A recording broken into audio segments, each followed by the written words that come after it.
Welcome to Himani Coaching Center. We are committed to simplify concepts and amplify confidence of all the students who are watching our videos.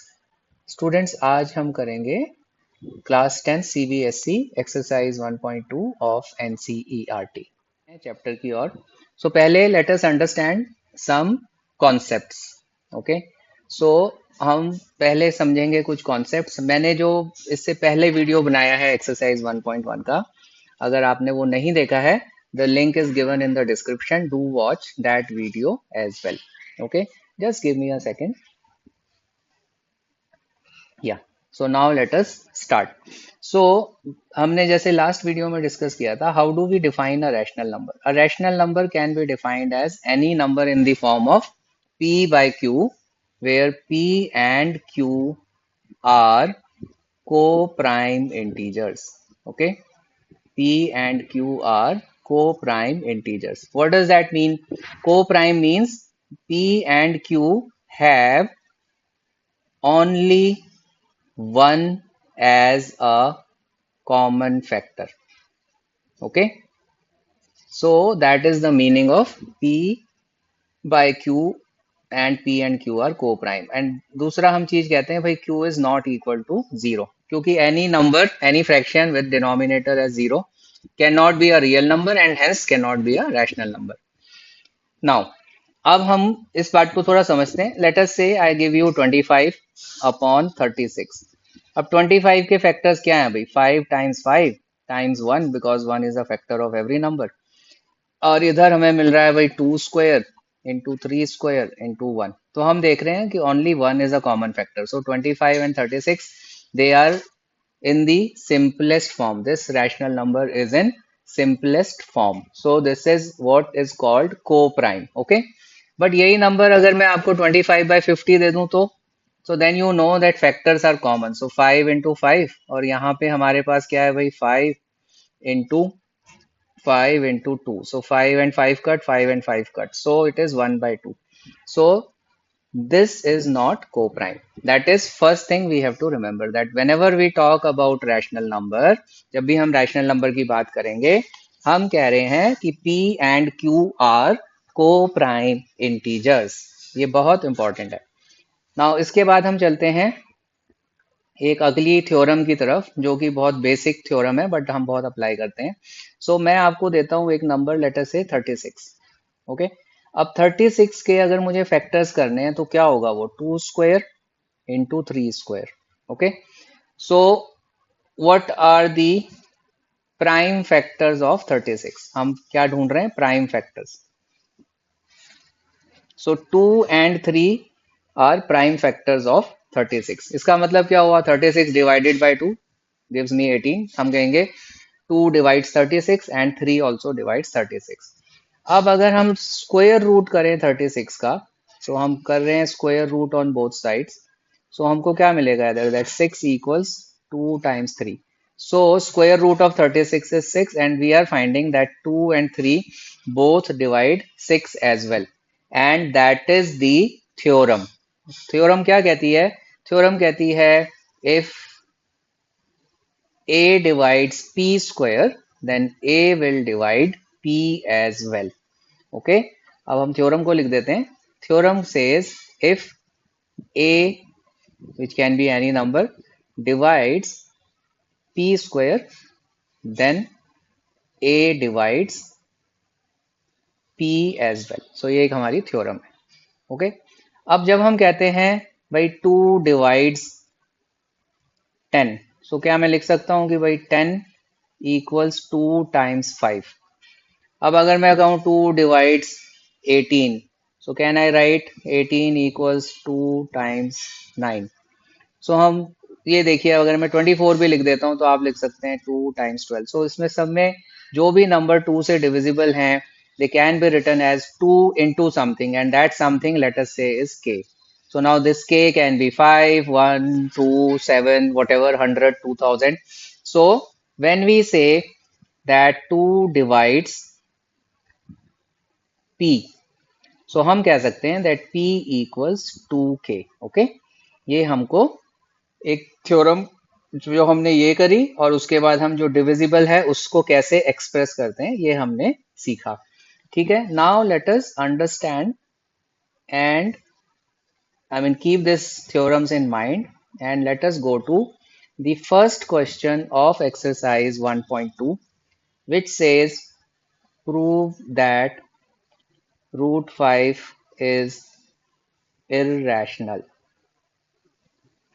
Okay, so इसको prove करने के लिए we will use proof by contradiction. We will assume something, then we will contradict ourselves, and we will say कि हम गलत थे। Okay, we were wrong, सो उसको बोलते हैं प्रूविंग बाय कॉन्ट्राडिक्शन। सो यहाँ हम क्या करेंगे, we will say let us assume, so let us assume that root 5 is rational number. So that means root 5 can be written as p by q, and you have to write p and q are co-prime integers, q is not equal to 0. ठीक है, so in the next step we will cross multiply and say root 5q equals p, फिर हम squaring both sides करेंगे। So when we square both sides, दोनों side का square करेंगे, so we will get p square equals 5q square. Okay, p square equals 5q square. इसका मतलब क्या है, जिस तरह से ये लिखा अभी हमने सीखा था, इससे पता चलता है that 5 divides p square. Okay, because 5 into anything is divisible by 5. So since 5 divides p square, अभी हमने एक थ्योरम सीखी, उससे क्या मिला, that even 5 will divide p. So 5 divides p as well. So इसको हम एक ब्लॉक बना के यहाँ रख लेते हैं as a. ओके, और इसको मैं एक ब्लॉक बना के रखता हूँ, इसको बोलता हूँ 1. Okay, we are going to use this.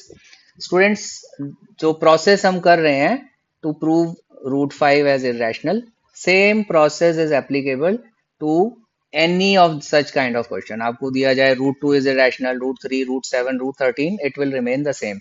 So just focus on this and please ensure that you write all these things, because इन स्टेप्स के मार्क्स होते हैं। अगर आपने कुछ लिखना मिस कर दिया, you might lose marks in the exam. Okay, now we wrote 5 divides p, और हमने अभी सीखा if 5 divides p that means p can be written as 5k। Incidentally आप k की जगह कुछ और नंबर भी ले सकते हैं। ओके, x लीजिए, y लीजिए, what ever. So p equals 5k। अब हम अगर दोनों साइड को स्क्वायर करेंगे तो क्या होगा, p square equals 25k square. अब आप 1 में देखिए, हमने अभी देखा that p square equals 5q square. So हम कहेंगे from using 1, from 1 p square which is 5q स्क्वायर equals 25k square. What have we done? We are replacing p square by 5q square. Now q square would be what? It would be 25 by 5 k square or 5k square. Now if q square equals 5k square, that means 5 divides q square, which would mean 5 divides q as well. So now we will make a block and write this as a. This is a and this is b. So now what is happening? We will write from a and b. We can see that p and q both have 5 as a common factor. Okay, so हमने क्या assumption लिया था, that p and q are co-prime. So इसका मतलब क्या हुआ, which means this means our assumption that p and q are co-prime is wrong. Okay, and it means that root 5 is not rational. So therefore root 5 is irrational. तो ये आपके steps हैं to prove that root 5 is irrational. Okay students, so आपको ये same steps follow करने हैं और आपको सपोज करिए दिया जाता है prove that root 7 is irrational, तो आप क्या करेंगे, आप लिखेंगे root 7 equals p by q, फिर रूट 7 क्यू इक्वल्स पी, फिर p square equal 7 q square, which will mean 7 divides p square, 7 divides p equals 7 k, P square equals 49 के square, फिर आप 7 क्यू स्क्वायर इक्वल्स 49 के square करेंगे, Q square equals 7 के square, फिर मिलेगा क्या, that 7 divides q square, 7 divides q, फिर हम क्या लिखेंगे, from a and b we find p and q have 7 as a common factor, which means our assumption is wrong. P and Q are not co-prime and hence root 7 is irrational. Okay. Now अगला question हम देखते हैं, question number 2। यहाँ पे पूछा गया है कि prove that, let me right, 3 plus 2 root 5 is irrational. Okay. Students understand, अगर आपको सिर्फ ये क्वेश्चन मिलता है तो पहले स्टेप तो आपको रूट 5 इज इरेशनल करना है, ये सारा लिखना पड़ेगा जो हमने यहाँ किया कि भाई रूट 5 इज इरेशनल। समटाइम्स लेकिन in the exam they give कि root 5 given that root 5 is irrational, prove that 3 plus 2 root 5 is irrational. So उसके आगे का क्या स्टेप है, या तो हम ये करेंगे या क्वेश्चन में दिया गया है उसके आगे का स्टेप ये है, हम बोलेंगे let 3 plus 2 root 5 be rational. Okay, इसका मतलब क्या है भाई, 3 plus 2 root 5 can be written as r by s, क्योंकि हमने अगर हमने रूट 5 इरेशनल प्रूव किया तो p by q लिया था, यहाँ हम r by s ले सकते हैं। Same thing, r and s are coprime, वो सब हमें लिखना है। अब देखिए यहां से हम कह सकते हैं that 2 root 5 equals r by s -3। अब हम क्या करेंगे, यहाँ पे एलसीएम ले लेते हैं, make the denominator same, so s multiplied numerator and denominator, we get 2 root 5 equals r -3s divided by s। So इससे पता चलेगा that root 5 equals r -3s by 2s। अब देखिए students, rational numbers they follow closure property. Okay, आप rational numbers को add करो, subtract करो, multiply करो, डिवाइड करो, answer will always be rational number, and उसको बोला जाता है क्लोजर प्रॉपर्टी। ओके, सो हम कहते हैं कि rational numbers follow closure property. So अब इसके बाद का जो स्टेप है वो एक लाइन हमें लिखनी है, आप उसको समझिए और उसको एग्जाम में एज इट इज लिखना है। तो यहां इसके बाद हम लिखेंगे right hand side is rational. Okay, bracket में आप लिख दीजिए closure property of rational numbers. Okay, ये हम क्लियर कर रहे हैं कि भाई rational numbers follow closure property.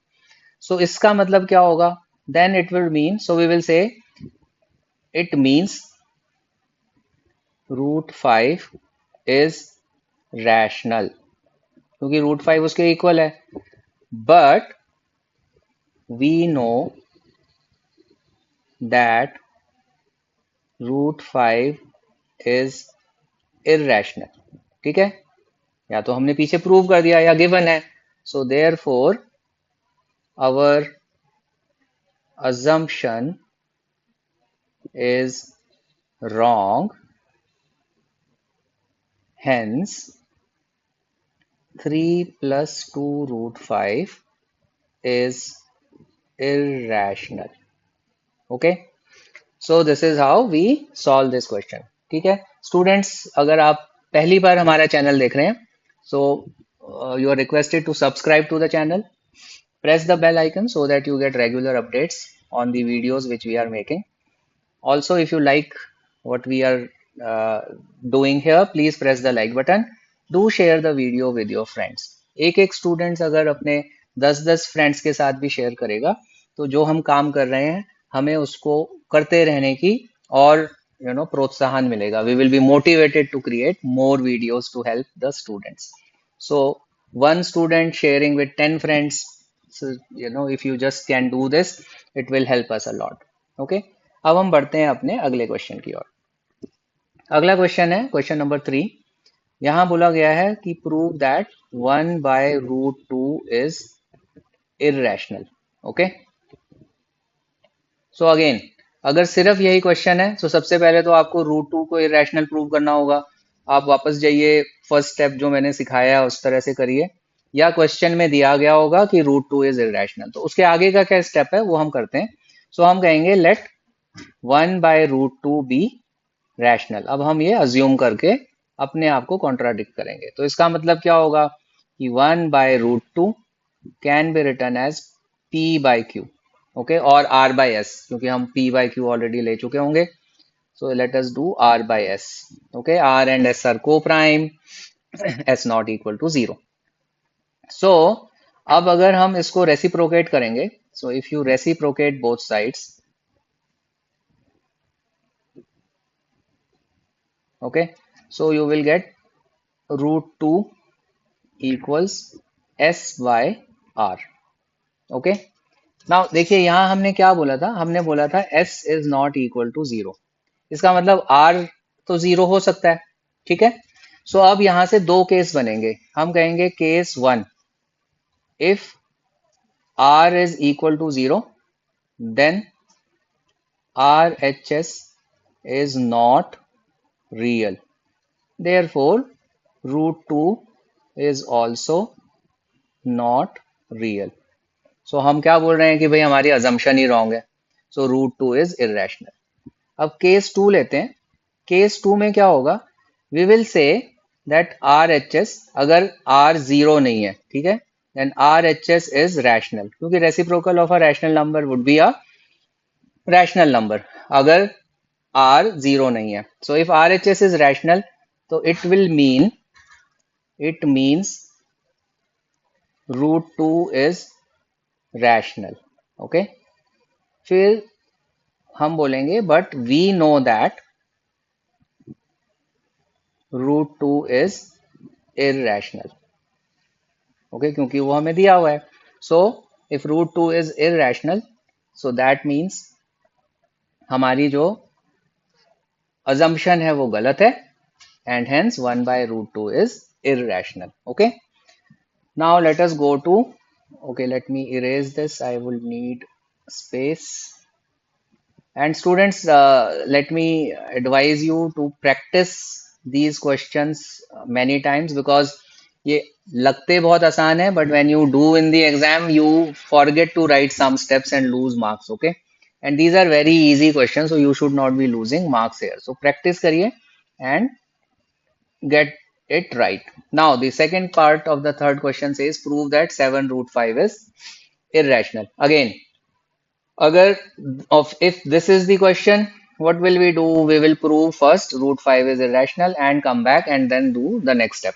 Agar question में already दिया है that √5 is irrational, then what will we do? So after, whether we do first one or the second one is given, that after that we are saying let 7√5 be rational. Okay, that's an assumption. So that would mean that 7√5 is equal to r by s. Again, r and s are co-prime, s is not equal to 0. Now this would mean that √5 equals r by 7s. Now we will say that right hand side is rational. Why? Closure property of rational number. Okay, closure property of rational numbers. Okay, let me write closure का spelling थोड़ा proper, CLOSURE. ठीक है, closure property of rational numbers. So इसका मतलब क्या होगा? It means √5 is rational. Okay, and then we will repeat what we are saying, but we know that √5 is irrational. Okay, या तो हमने प्रूव किया या क्वेश्चन में दिया गया है। Therefore our assumption is wrong or incorrect. Hence 7√5 is irrational. ठीक है बच्चों, तो इस तरह से हम ये क्वेश्चन नंबर 3 का सेकंड पार्ट भी कर लिया। Third part I will leave to you. Question is prove 6 + √2 is irrational. देखिए आप क्या करेंगे, 6 + √2 equals p by q, √2 equals p by q minus 6, which would mean RHS is rational, but we know √2 is irrational. या तो आपने prove किया या question में दिया गया, and hence our assumption is wrong. Okay, so students, again it's a request, each student, if you can share the video with at least 10 of your friends, it will motivate us to keep on making videos for you guys. Next exercise हम करेंगे polynomials की, जिसमें हम tricks और theorems समझेंगे, graph समझेंगे और करेंगे exercise 2.1। Thank you for watching the video.